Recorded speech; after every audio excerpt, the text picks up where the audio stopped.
What's going down, party people? Welcome back to the Highway with Kyle Shutt. It is so good to be here. I hope you're all still alive after Halloween.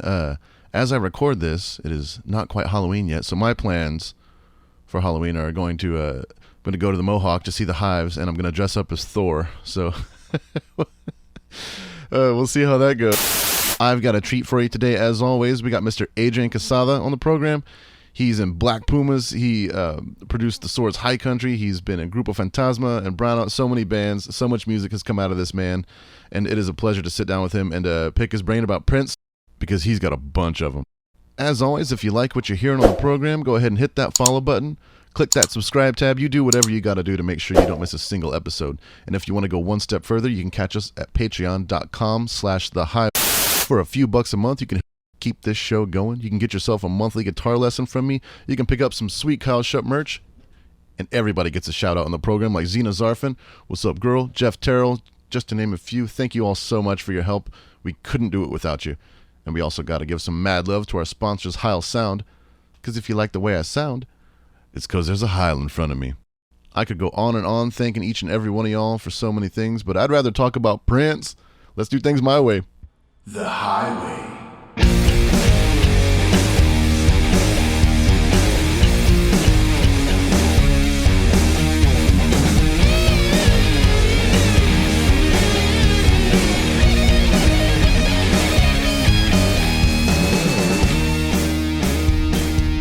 Yo, what's up, my dude? Yo, what's going on, man? How are you? I'm good, man. How's it going? I'm doing fine. It is windy as shit today here in Austin. I know, it's crazy. It's wild, dude. I went down the street on my bike and fucking almost fell over. It's crazy. Yeah, I bet, dude. Yeah, I had to stay inside. I hate the wind. Yeah. But that's okay. Again, man, Adrian Quesada, everybody, from Black Pumas, Grupo Fantasma, so many bands over the years, and you've produced so many records, including the Swords High Country. It is a pleasure to have you on, man. You're one of my oldest friends in Austin. Thanks for having me, man. Absolutely. I usually like to start kind of at the beginning with what got us into playing music and hopping in vans and stuff like that. But you just got back from opening for the Rolling Stones. Wild, dude. Like, totally wild. Dude, what the hell, man? I don't even have any questions. I just gotta say, what the hell? There it is, man. Great question. What the hell? Yeah. It was crazy, man. Super insane. Just utter insanity. Like, you know, and in a weird way, like when you start playing guitar when you're like 12, that's what you think this shit's gonna be like all the time. Uh-huh. You know, like a stadium full of like however many people. But this is the first time it's happened to me. It was crazy. Was that the biggest show you've ever played? I think so, man. Yeah. We had opened for Prince at the O2 Arena in London, but it was smaller than that. I looked it up, and the official capacity there at the stadium was 73,000, but I think the back was closed off behind the stage. Yeah. So like, I'd imagine there was 40 or 50. Yeah, it's just a measly 50,000, you know. Well, I know, man. It's like whatever, dude. Yeah. Are you going to do more with them, or is that kind of like one and done? No, that was it, man. We that was the only date we could do. And because just of our own shows, and we'll see if they tour more. You know, that's all that matters. You only need one. Yeah, exactly. No doubt. Well, okay, now we can actually dial it back to the beginning. I've always loved all the bands that you've been in. Mostly found out about you from Grupo Fantasma back in the day, and we've talked about this a little bit before when Alex Marrero was on the show. But like Grupo was like, or I guess we should start with emos in Austin, the original emos at 6th and Red River, because that was when downtown was still popping, and 6th was kind of like where like the college crowd would hang out, and Red River was where all like the punks and the Heshers and stuff would hang out. So emos was kind of the nexus between all that, and Austin has like, it still has it in a way, sort of that spoiled mentality where, you know, we get all the good shows, and people don't necessarily go as ape shit in Austin as they do in Milwaukee per se, or something like that. But but especially at emos, everyone was too cool for school, just, you know, stand there and just kind of like, you know, like they're at a funeral instead of a rock show. But Grupo was one of the few bands that could just get the butt shaken, and y'all would turn outside emos into a dance party every single time. And I loved seeing y'all shows back in the day. It was just as much fun as going to see, you know, you would see Grupo one night and then like Carcass the next night, and then like, you know, like shit like that. It was such a hugely important venue for us back in the day, man. How did y'all start Grupo? I mean, like, just when you start a band that big, you know what I mean? Like you have to have a huge vision, right? Well, but we didn't really like actually, because I just did something with Beto and Greg, and I did this. Who were the other founding members? We just had to do this interview this last Friday, and I kind of got like teary eyed. I got home and was telling my wife Celeste, like, damn, we've been those. Well, first of all, those guys have been playing since like fucking 8th grade or something like that. Mm-hmm. Greg and Beto have been playing since like 8th grade. I've been playing with those guys since '96.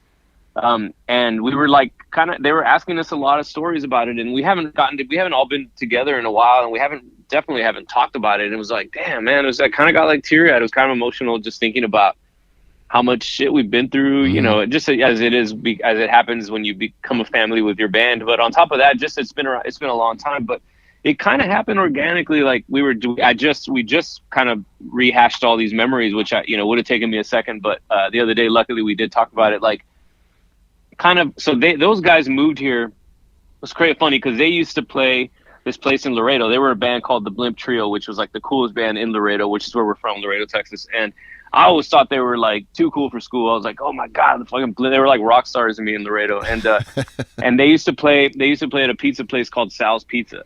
And that was like every night or every weekend they played like Thursday through Saturday. And Beto was saying they would like sell out Sal's Pizza 3 nights a week, and then they'd make like $500 total for the weekend for the entire weekend. But they moved to Austin. And I had a band called Blue Noise Band that I was in, and it was kind of like this like poor man's punk jazz thing.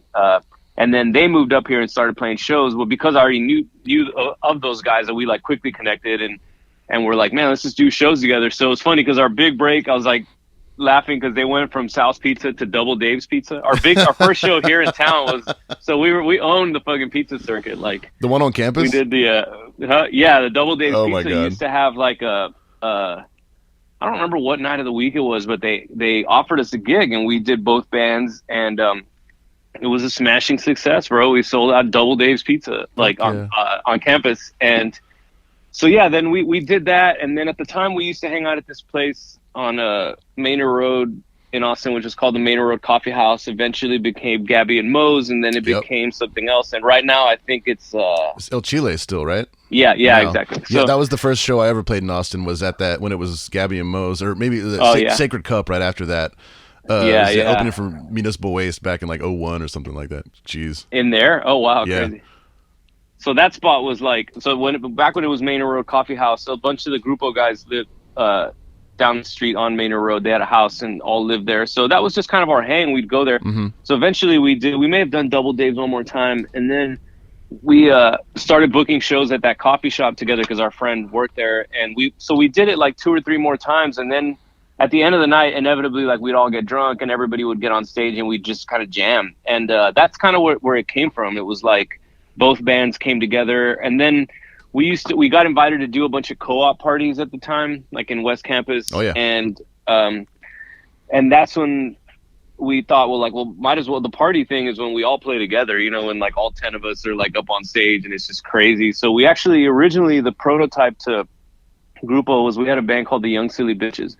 And which there's no way you could start a band nowadays called Young Silly Bitches, but back then we did. And it was just kind of like, we knew like 2 funk covers, and like we actually wrote some songs. We wrote like 2 or 3, and then we learned a couple of like Latin cumbia songs, and that was just the party. We would just show up and play like those songs for 2 hours, and then that kind of just morphed into like, man, we're actually like kind of cool when we play with both bands together. And then that sort of just became Grupo. So we'd talk about it, we never quite did it. And then I think the big move was that I just booked a gig. I was working for a friend of mine at this place called the Empanada Parlor on 6th Street, which is now what's it called? The bakery, Easy Tiger. Oh yeah. I was gonna say Tiger King, Easy Tiger. That place, my friend used to book that, and I used to work there and like hang out there like 4 nights a week. And I just called him one day, and he saw us play, and I was like, dude, you need to give us Friday night. I promise you we'll have 100 people in there. And because word was like spreading, all our friends would come. Uh-huh. And I just booked it, and I just called those guys and was like, all right, dude, we have a gig. We have a band, like we have to do this. We're playing at Empanada Parlor Friday night. It's our big break. And that was it. That was as much as like we thought forward. And then once we started playing, I mean, like really one gig snowballed to the next where like all of a sudden we were really genuinely were selling out the club, and we decided to focus on that. But yeah, originally it was just kind of thrown together, and I mean, I just kickstarted it by just booking a gig and telling everybody like, all right, we have a band now, we're official, we have a gig. That's how you do it, folks. You just say yes and then figure it out later. That's exactly. I love that. And so what year was that? What do you think, like whenever that finally coalesced? So the first gig, I'm always off with this. Beto's the one that always has it right. He just told me the band is 21 years old. So good God, the first gig was 2000. 2000, yeah. So then through that, all that growth and everything. So that means that by the time your live album came out, that was what, 05? Yeah, around there, yeah. Up for a Grammy for that, and you took it home. That's just fucking incredible, man. I'm still so proud of you for all your accomplishments. But that was about the same time the Sword started coming up, and we were always just passing each other. I would see your stickers, in clubs everywhere that we would play, and just thinking like, man, they got a 13-piece band playing fucking Reggie's in Chicago. That's insane. You know what I mean? Like just imagine. So funny enough, y'all the guy in vans like that, just driving around with that. Oh yeah, dude. We used to do the all of us in one van, which is crazy. But funny enough, the guy who first told me about y'all was my friend Damon, who used to book, the guy who booked the Empanada Parlor, who I was telling you about. The guy who gave us our first gig was the person who first told me about you all. You all played. It might have been a South by Southwest party at the Compound. Do you remember that on East 4th? Yeah. Like next to Scoot In, all that. You guys played a party there. Yeah, dude. He saw you all there and was like blown away, and because that was his house. He lived there. Crazy. And that was the first time somebody told me about you all. It was just so cool, like seeing y'all eventually, because, and I definitely wanted to touch on this because everybody that listens to the show knows that I'm a huge Prince fan. And whenever, about the time that Metallica tapped us to start coming open for them was about the time Prince tapped y'all to come open for him. And so anytime that we would see y'all at like Bonnaroo or anywhere like that, we were just a bunch of like metalheads that wanted Prince stories, and you were a bunch of like dudes in this like cumbia band that wanted like Metallica stories. No doubt. Totally bonded over that. But like, how fucking crazy was that, getting that phone call from Prince? Oh, it was wild, man. The thing is like I think in the difference probably, I don't know what it was like, what Metallica's like personally, but like he was so mysterious with everything, man. Like, it was like we got the gig, and the first gig, and all we knew was that we were doing one Thursday night. So what happened was he had a band he had a Latin night at his residency, and he took over the the Rio Hotel and had a club called 3121 there. And so he had a Latin night on Thursdays, and there was a band that was playing every Thursday and didn't want to do Thanksgiving. So he threw us in there. They were like, "Will you guys play Thanksgiving?" We said, "Fuck yeah, we'll do whatever." Christmas, New Year's, whatever, we'll do it. And we did it. And we thought like, all right, this is it. This is a big break. And he didn't like. We waited for him backstage after. Didn't come talk to us. Didn't do anything. We just waited around. We're like, I guess that was it. If that's as much as we had accomplished, that would have been cool. Imagine just telling that story. Like, yeah, that one time you played Prince's Club was cool. We flew home the next morning. By the time we got home, he had fired the other band, made us his house band, and by the time I got off the plane, our manager called and was like, are you ready to go every Thursday? Because Prince wants you guys to be the house band. So but we were like, well, what the fuck? He didn't he didn't say anything to us. And that's just how he rolled. But then eventually, so we started doing every Thursday at this club. And eventually he like one day just jumped on stage with us. And then after that, he just started talking to us. And then he invited us to do this Golden Globes after party. And that was the first time we like truly interacted with him. And then it just kind of snowballed from there. And then we definitely got to know him as much as anybody would get to know Prince, but it was a crazy ride. It lasted a few years. Yeah, that's absolutely nuts. Because weren't you guys like, you were playing the shows, like opening for him in the arenas, and then also playing the after parties? Yeah, we would do that. That's just like, so what, you're playing for like, what, 5 hours a night? Something like that? Yeah, he would jam forever. And what's funny that this, again, like Beto and Greg and I were just kind of remembering some of this stuff, but like the first real test he threw at us was the Golden Globes. We had actually just gotten home from Vegas from doing that, and we got a call back. The call, like, can you guys get to the airport right away? He needs you back in LA for a Golden Globes after party. We didn't know we were opening, or we didn't know what we were doing, and we just got flown all the way right back to LA. got there and we got to this hotel suite. It wasn't even a stage. It was just like a huge hotel room, and there was this backline set up in the corner. At this point, we kind of knew some of his crew. We knew his crew, like his sound guy, the guitar techs and stuff. So we were kind of like, what's going on? Like, are we opening? What are we doing? And they're like, we have no idea what's going on. They're like, we just get told where to show up and set up all the stuff. So we're waiting around, and like they show up and somebody's like, oh no, his band's not here. And we were like, what do you mean his band's not here? And they're like, no, it's you guys are the band. And we were like, well, what are we playing? Because we didn't rehearse, or we're not prepared, for this. We know like one Prince song. And they were like, no, he just wants to jam with you guys. He just wants to play your set. And Beto was talking about how like it felt like he was testing us, but we were like, bro, we've been playing parties for 5 hours straight. Like, we know if there's anything we know how to do is fucking jam for 4 hours, like better than like learning somebody else's set. Yeah, so totally. In a way, it actually just worked out perfect. Like he showed up to sound check, and I was like, well, what are we playing? Like, what do you want to do? And he was like, why don't we just jam? Let's do some funky stuff, and you guys just play, and I'll just play along with y'all. I was like, damn, that's actually what we do best, is just jam. We started only knowing like 5 songs, so we just did that, man, and we fucking killed that one. That was like, and it was all like A-list celebrities. It was all like a big deal, Hollywoody stuff. But we got thrown. Our first test was like, that was our bread and butter. Was like, oh man, that's actually what we started doing, was jamming at house parties. Like making people dance and just go crazy, and like, so yeah, that was our kind of first big test. And then from there, so then he knew that we could play like after parties and jam and make people dance and stuff. So he would throw that at us, like that kind of stuff. He'd do a show and then say like, will you guys just play the after party or whatever. That's crazy. How good of a guitar player was he when you're just jamming with him? Insanely good. And also he played every instrument better than everybody in the room. So it was really, really intimidating, dude. It was so intimidating. Would he hop around and just play whatever he felt like? At rehearsal, yeah.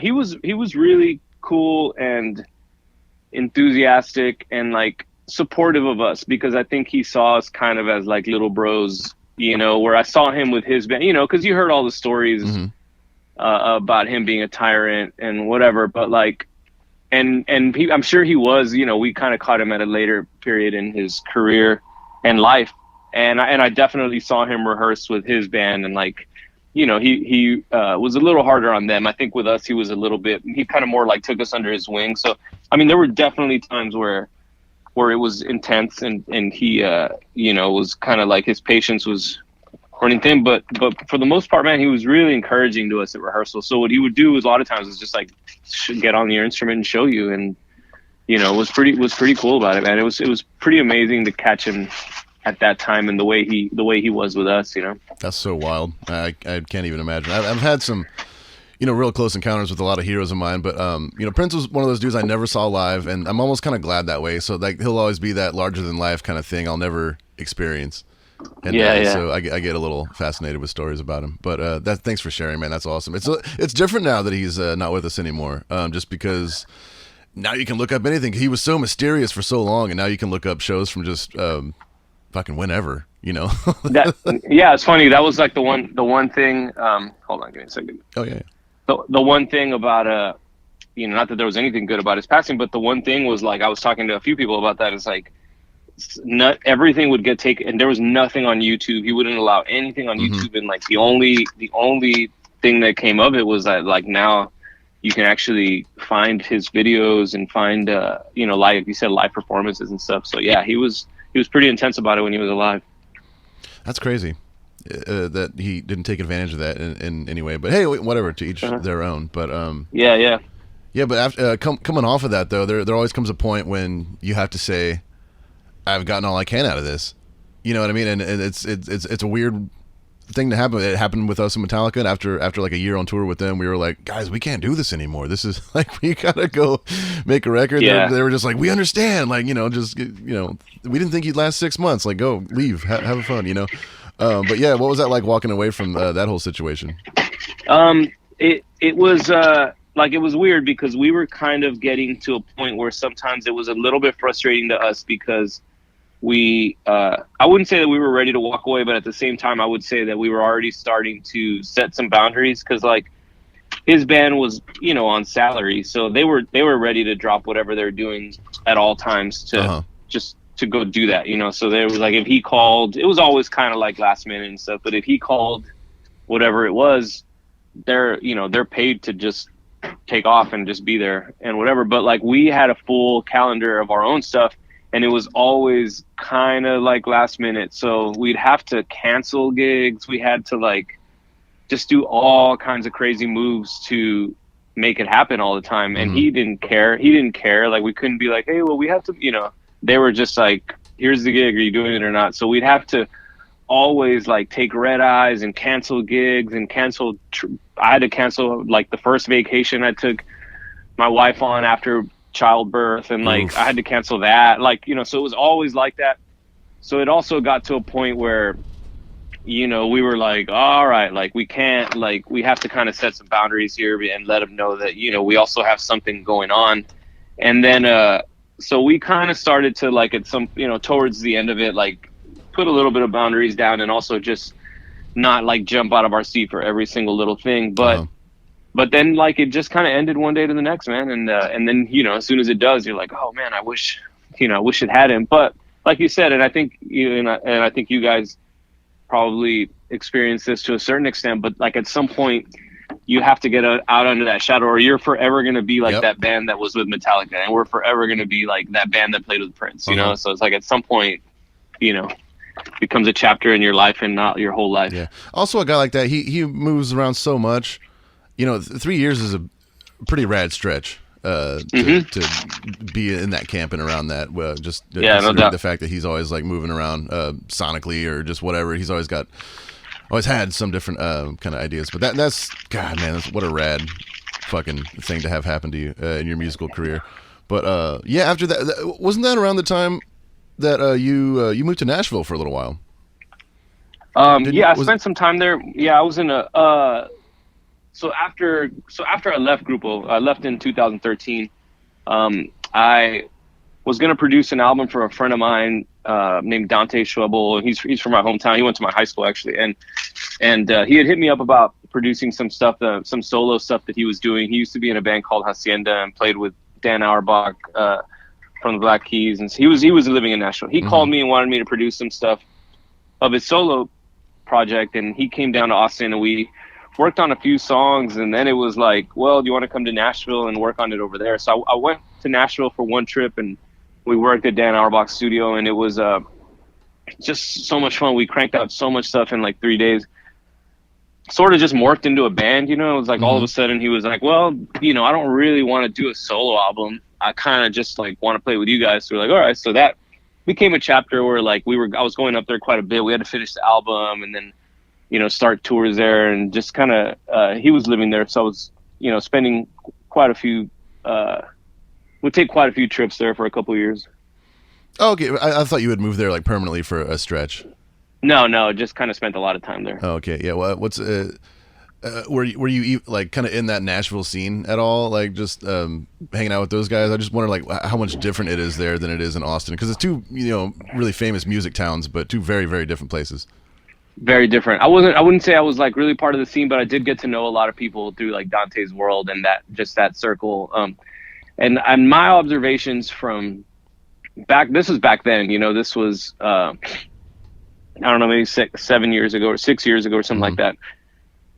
My observation was that it's like there's a bunch of people in Austin that play music. There's a bunch of people in Nashville that play music. Everybody there is like really embedded in the industry somehow, like in that, like you go to, like a friend of mine used to do this country residency. And when we would go up there, he played bass with us. So we'd always go there and like go to this spot and just hang there and drink beer and like watch, and they were all killer country musicians that were not on tour. And like everybody, you look around the room and everybody's like, oh, that guy she tours with this person, that person's on this band, this person like tours with Bob Dylan, this person, whatever. Everybody there is like there was more industry there than there was, and there was more musicians in like community here, if that makes sense. But everybody's still grinding it out here, where like in Nashville, it was like somewhere between Austin and LA, and that like it's super like well connected and like just industry savvy. You know, that was my. Totally. I mean, this was years ago, so that was what I always took away. Was like, man, like everybody there has a cool touring gig. Like everybody there that I met does something like in the industry or whatever. So yeah, in Austin we just smoke weed and basically that's what I was gonna say. Like, yeah. Speaking of smoking Pretty weed, much. man, every time the Sword and Grupo would meet up backstage at a festival or somewhere, God, I swear we smoked all the weed. I mean, like, It was Cheech and Chong, man. there was nothing left. Oh man, oh god, those were the days. But yeah, the thing about Nashville that I've seen was talking with friends that like made records there or producers that I'm friends with there. That they said that, like, you know, there's very few, I'd say, bands. You just call in like your session people, and like there's a whole industry of people that are hired to move somebody's gear from one studio to another, like in an hour, like so that this guitar player can cut 2 records in a day instead of 1. You know what I mean? So that's just crazy to me, thinking that like there's so many records are getting made all the time that, you know, there's a whole industry where people can just like, you know, yeah, get paid to just move stuff really fast. But and even then, like whenever you call the guy to go down, call the guy to like come in and like lay some guitar down, you know, you can't afford like the first tier guy.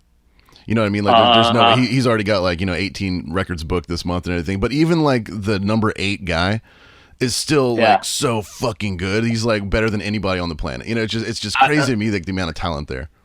Man, you know, when I'd go to like my friend's country night, and they were playing like, you know, just like badass old school country stuff, and they were just all rippers, like all. But what the other crazy thing, and I don't know if like this is just my friend's assessment of it or if this is real, but like the other thing I always notice with those guys is like you have like a guy on pedal steel or a guitarist or whatever, somebody just playing like circles around you, and they're so stoic and they're just like standing there like, but they're like no emotion, no rocking out, no anything. Like they're just completely like robots.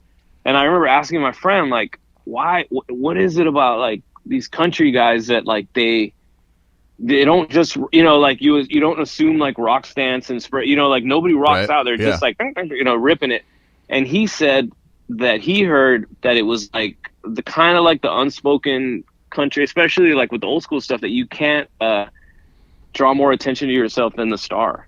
So he was like, it's one of those things where like these people come from a system where like they can't. And now I don't know if I've never heard this from anybody else. But it made sense. I was like, oh yeah, that's like an old school thing. Like you're not supposed to like upshow, you know, the singer. Like you're just supposed to, just do your thing. Like you rip it. So it's getting back to that. There's like not as many bands. Yeah, it's everybody's trying to be a star there, and like you kind of hire the A team or whatever team you can afford. When you're making a record. Even then, the A team like can't take attention away from, like you can't. It's crazy. You know, so yeah, it's weird. Man, there's something beautiful about that, but still, I like to rock out too much. There's no way I could cut it in Nashville. Like, I know, absolutely no way.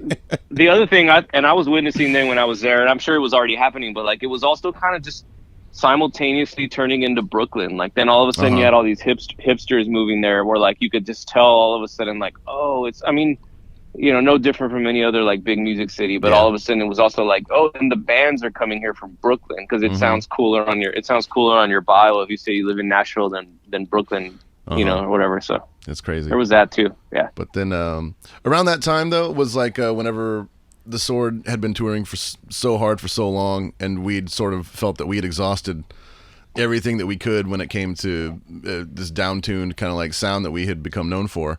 And so we wanted to mix stuff up, and we started writing songs in, you know, higher keys and doing things like that. And we just loved the way that you had approached production, stuff like that. And so when it came time to make High Country, y'all had just come off like the whole Prince adventure, and then like you had been making records and stuff like that. We were like, let's call Adrian in. Like we want to do a Sign of the Times record, you know, like a double LP, just crazy songs, all kinds of sounds, you know, just all over the place. Like, we really wanted to push the boundaries of what stoner rock meant to people, because we started seeing all these bands come up that were just, they all sounded the same, and we're like, y'all, like, you can make a dance pop song, you know, we can do like a crazy acoustic chicken picking thing. It just, like, stoner rock doesn't have to be this one little Black Sabbath sounding thing. And so we called you in to do High Country, and I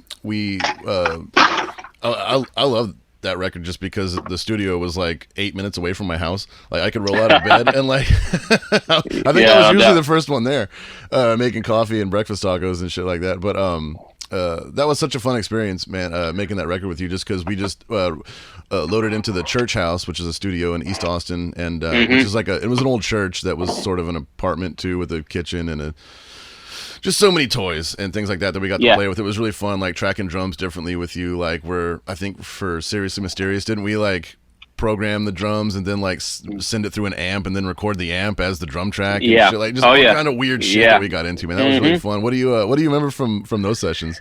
Well, yeah, I was just talking with a friend about this the other day. Do you remember, like, the first thing I remember? Well, I remember Brian calling me, and then I think we may have gone out for some beers. Me, you, Brian, and Jimmy, I think. But I remember one thing that stood out, and that I feel like doesn't really get talked about anymore, is that you remember we did the whole thing tuned to A432 and not A440. Yeah, I've talked with this to a couple of people about that. Just it comes up every so often. People ask me what I think about it, and I was like, well, actually, we recorded High Country that way, which is kind of a fucking pain in the ass. It was a pain in the ass. In hindsight. If people don't know what we're talking about, it's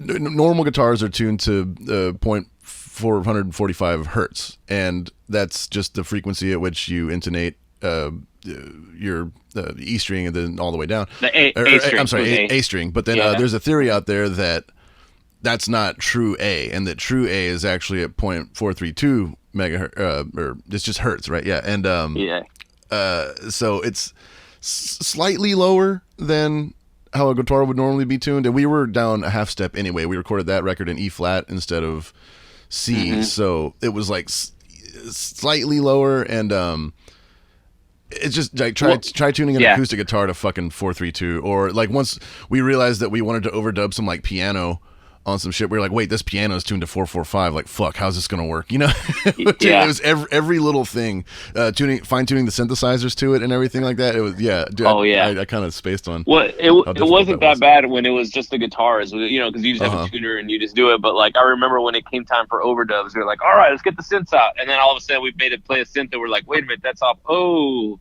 we hadn't thought about how you tune ones and zeros down to information down to 432, but.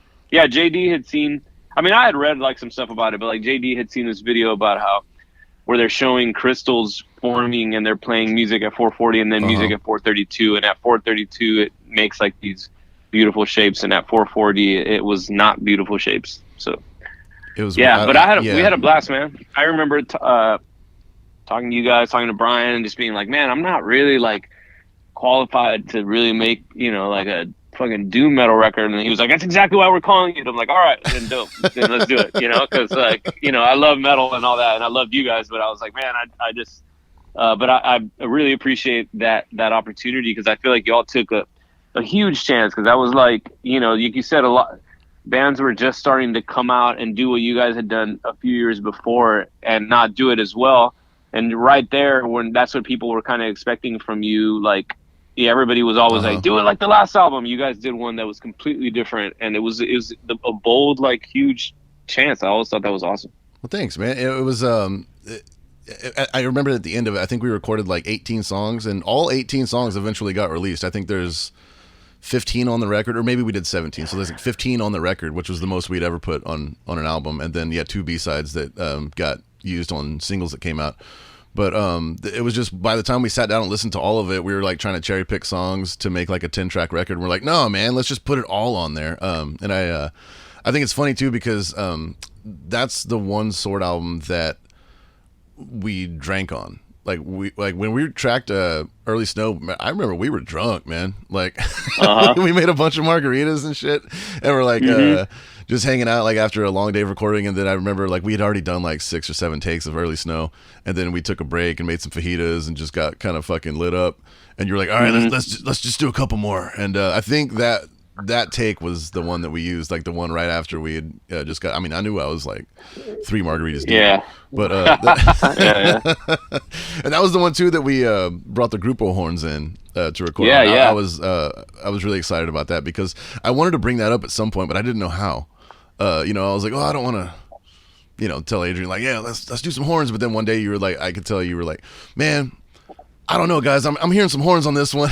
We were all like, yes, finally, you know. And I remember your manager was what was your manager's name? Larry at the time. Larry, man, Larry. He was like, he came in. He's kind of an old school head, and I remember he came in and was like, that was to him like, all right, yeah, it's like Peter. I remember he goes, this is like Peter Green era Fleetwood Mac. Like he was really into that.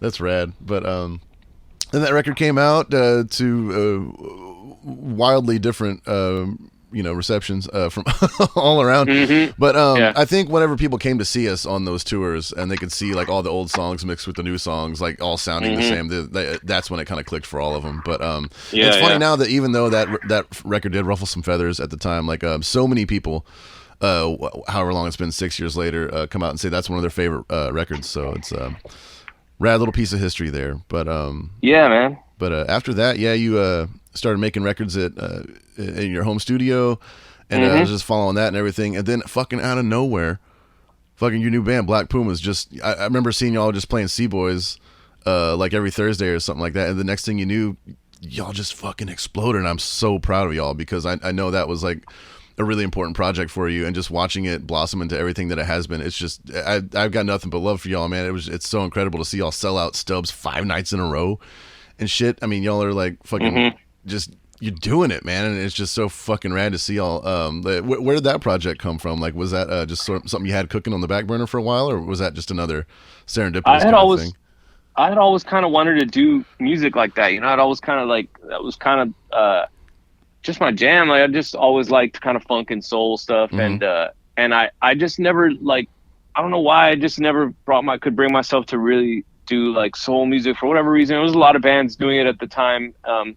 With kind of like a throwbacky sound that were great at what they did. And I was just like, I don't know if I want to do that. But then I had like a summer where I had made like some good money on some syncs, some like licensing TV, you know, for people that don't know, just like money off music to be on like TV and film, where it was like the first time in a few months where I could chill and like not have to worry about paying the bills, you know, like bills were paid for a while, and I was like, all right, well, I'm gonna just write. I hadn't done that in a long time. Like, I hadn't sat down and just, you know, just like seeing what ideas could come out. I was always working on hustling to the next project, and I had a summer there where like I just had a lot of time, and I just started cranking out these kind of soul type instrumentals, just making demos. I must have made like 35 of them or something over a summer, and was like sitting on a pile of these. And then I was like, okay, well, they're cool as demos, but I want to hear them like with real musicians. So because I was playing everything on them. So I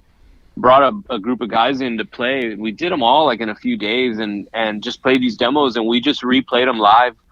And I recorded all that and just had them sitting around. Was always like, man, these are so cool. And then one day I was like, you know, I should just get somebody to like write to this and sing on it. And I started asking friends all around the world, like literally just friends in LA, New York, London, like, hey, you guys know any like cool soul singer that would do this? And people would send me ideas like, oh, check out such and such. I'd be like, I don't know, man, it's too like retro-y.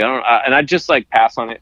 Then I was having lunch with this friend in town who lives in my neighborhood. We were just getting coffee, and I was like, hey man, you kind of work with like a lot of people. I was like, do you know anybody who would like be into something like that? And he just casually was like, yeah, you got to call Eric Burton. He goes, he said, that's the best singer I've ever worked with. And I was like, okay, cool. Just like send me his info.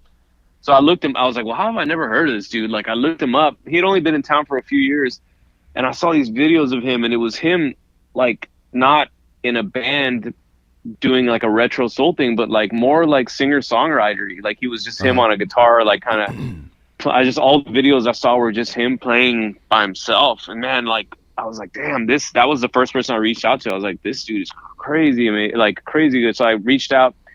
And that was that, man. I just sent him a few, and at first he was like, man, these are super dope. I've never really written like this. He's like, you know, he kind of always started everything on a guitar. He's like, I've never like written to somebody else's instrumentals. And I'm like, well, it's just, you know. So then all of a sudden he called me, and I remember he just like sang over the phone. He was like cranking it in the background. He's like, check this out. And he was like singing, and I couldn't hear anything, but I just like, his energy was amazing. I was like, dude, he was like, what do you think? I was like, I can't hear shit, man. But like, I love your, like, it sounds, I'm sure it's awesome. Just come to the studio. So he came to the studio, and like the first day we cranked out our first two singles, Black Moon Rising and Fire. Then we just kind of kept getting together. We'd do like once a week, you know, a couple of times a week here and there. over the course of a few months, all of a sudden we had like 10 songs. And it was like, I remember that it was the end of 2017. And I was like, man, every time we got together, I was just like in my head, like the first thing I thought was like, damn, I can't start another band. Like I've already cashed that in way too many times. I can't start another band. Like I can't do this. But every time I would just think like, man, it would be so fun to play this stuff. And then one day I was just like, hey, you know what, man? I've been like holding back on this. Like, I think it would be so fun to play this stuff live because we had never played it live. He was like, man, I've been thinking the same thing. Let's do it. So we booked a residency at C-Boys. We did a month, which just turned into 2 months. And then all of a sudden, we were rehearsing and playing and just got chills, man. After that first show, I was like, oh shit, here we go again. I'm in a band, and and that was it, man. All of a sudden, like that was our first show was 2018. I've said it before. So, it's like organized crime. There's always like just one more job. Exactly. This last one, and then that's it. Really, they always. It's somehow, like Godfather 3. They pull me back in. Yeah. Man, that's just so awesome. And then since then, y'all have just exploded. So if anybody out there hasn't heard Black Pumas, you're about the only one. Go check them out. And I always ask my musician guests if they want to play a song. Is there any Pumas you want to play? Or you can play anything at all, man. It could be Brana, Grupo, it doesn't matter, man. But what are you pushing right now?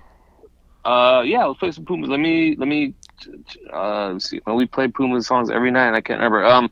I would say if you play Black Moon Rising, to me it was always special because that was the first one we cut.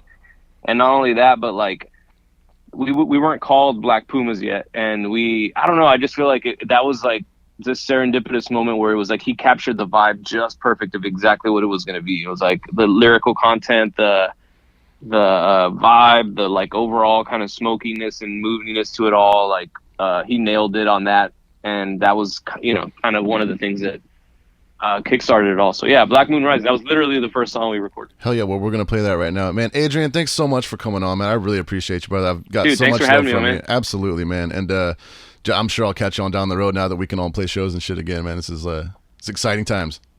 Hell yeah, dude. So I want to say one thing, man. What's up? My phone, I got like a notification on my phone because I'm on my AirPods. And I clicked on it, and it accidentally opened Instagram. And just so you know that they're listening, man. You know how we were just talking about Metallica? Metallica sponsored ad just came out on my Instagram. Like as soon as I opened it, it was a sponsored ad by Metallica. So they're listening, man. They're listening.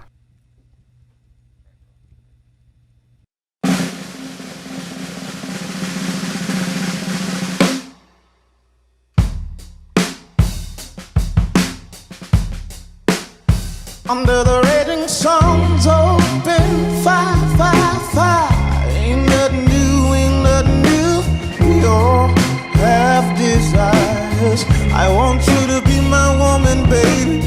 Every time you get dressed in black, you give a grown man a heart attack. I pray that good Lord will bring you back. You're my sunshine. Shoot me down and break my heart.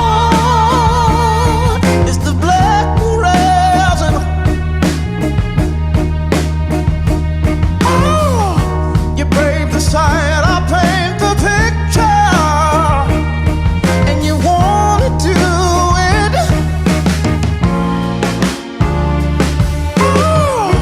All she wants to do is groove right on, baby. And I ain't got nothing to do now. If the black moon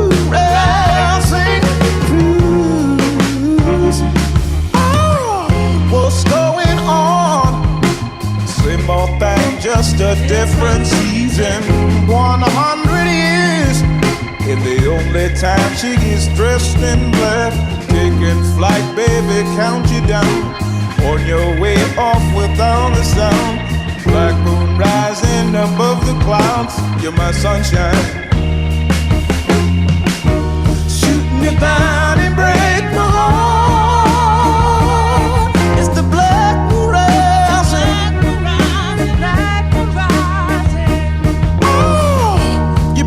Side, I paint the picture of the black moon rising. All she wants to do is cruise right on.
Thanks so much for tuning into The Highway this week. A big shout out to Reverend Guitars, Railhammer Pickups, and Earthquaker Devices. If you liked what you heard, you can follow where you can follow, subscribe where you can subscribe, and if you want to go one step further, you can support us on Patreon at The Highway with Kyle Shutt. For a few bucks a month, you can help us keep this party going, get early access to next week's episode, and even get yourself a shout out.